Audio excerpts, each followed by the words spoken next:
So this exercise here, it's a foolproof way of improving squatting patterns. Squatting patterns can look so simple when your body can do it. When your body's trying to work it out, it's like there's a lot of joints and movements to integrate and move in certain timings and sequences. So it can be a bit tricky with the cueing. You say one thing and then another part goes out. So this cueing is actually very useful, and it helps particularly kids as well try to work out squatting patterns as well. The way that it's done is to really help a body that's generally externally rotated to become more internally rotated. I find most people's bodies, maybe about 80 to 90% of people, are in an externally rotated position. And what that means is that the femurs live externally rotated, the tibias live externally rotated. People can walk like this way, or one foot walking like this. The rib cage double flare here, flat thoracic spine, and the ribs are essentially open this way. So ribs, when we move, they aim to go from this position into internally rotated positions. We breathe in, ribs swivel back this way. We breathe out, ribs come in this way. They should be able to make this range of motion for most people, especially if you're stuck in a extension-based pattern or externally rotated-based pattern. The ribs go here, they may be to neutral. They go here to neutral. They can't access that internal rotation. And that's not just in the rib cage, but the pelvis, the femurs, the tibias, the feet. The feet can't pronate, which is a form of internal rotation, so they can't come in this way when you move. Some people will find though that their feet are really flat, but the rest of their body is actually externally rotated. So the body can't find internal rotation anywhere but in the ankle. So they'll find their ankle starts coming in like this. The feet are really flat, and it's because of what's happening in the body. The brain gets a lot of feedback through the feet. It's trying to let the arch of the foot descend to the floor so it gets a sense of where it is in rotation. And walking, the most common thing we all do, should be able to do well, requires internal rotation at every joint to do really well. Okay, so walking is a function of alternating compression and release, going side to side in the body. When the body's constantly externally rotated in all joints, some parts are constantly compressed, other parts are constantly released, and that causes issues. And issues that a lot of people can't work out how to get rid of. So this will help big time. So how to set it up, you're sitting on the chair. You can't stand up if you don't bring your feet in. Okay, so naturally what we do when we want to stand up, we bring the feet in first.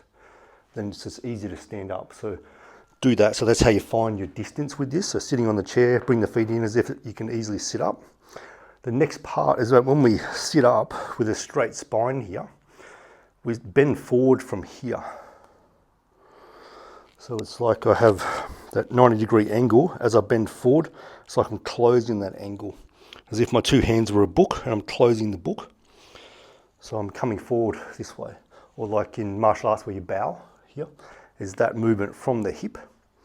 So the feet come in, come forward, push through the feet, impulse up through the head, and back down again. So I'm going to fold from the hip as I'm bending my knees, backside touch, back to straight. So if that's not happening, this happens. So this is my spine bending, and I'm not folding from here properly. This actually makes a lot more load go through the knees. If you have a sore knee and you do this, you guarantee your knee will be sore when you get up. If you do what I've just mentioned here, and we'll add the ball as well, you'll find that there's actually almost no pain, if any, in a knee that's normally sore when you do this motion, because other muscles are doing the job they should be doing, and it's not all going into your knee. So how we go from here, we pop this between your knees, so a small ball or a yoga block you can use too. So I'll bring the feet in first, squeeze just a little bit, maybe about a 3 out of 10 effort.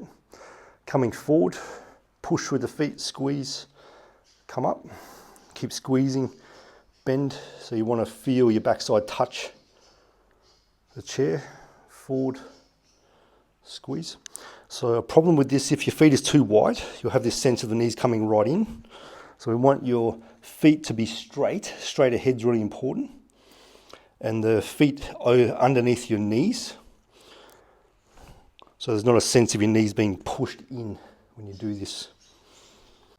So how you can really improve the timing of the knee and the backside moving really well is set up your movement first. So bring your feet in as if you're going to stand up.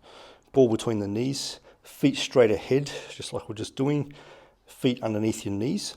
So just come up first, holding a small weight plate or just a dumbbell. It doesn't have to be heavy at all. As you sit back, you push that out forward. The body naturally counterbalances doing this. So you see my spine is straight here, so what we call arrow spine. So from the tailbone to the top of the head is straight. What I'm not doing is this. It just won't feel right with the weight to do. And what I'm not doing also is then arching my back either. So we don't want either of those positions. So as I push forward, the backside will naturally go back. Just touch, come back up.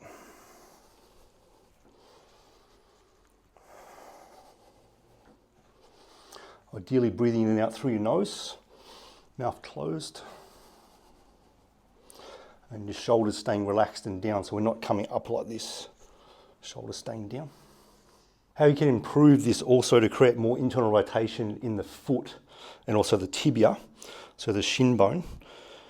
So the shin bone starts to turn inwards just naturally as part of the biomechanics of this, is you pop your heels on a weight plate so that the pressure goes through the heel but also more through the ball of the foot, which will just make both the feet want to pronate inwards. This is a very good thing. It helps the entire body. And this is particularly useful if normally when you do your squat, it causes some pain in here, or you're just limited in your motion. If you do this, you'll find that pain's instantly gone because of the lever is different. And it's also allowing the foot to pronate as well. So we have that between here. So we have the ball between here, heels on the weight plate, coming up.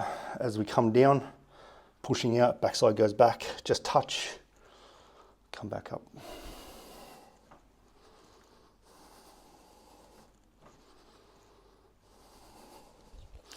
So we want to do high reps with this, at least 2 sets of 20 reps.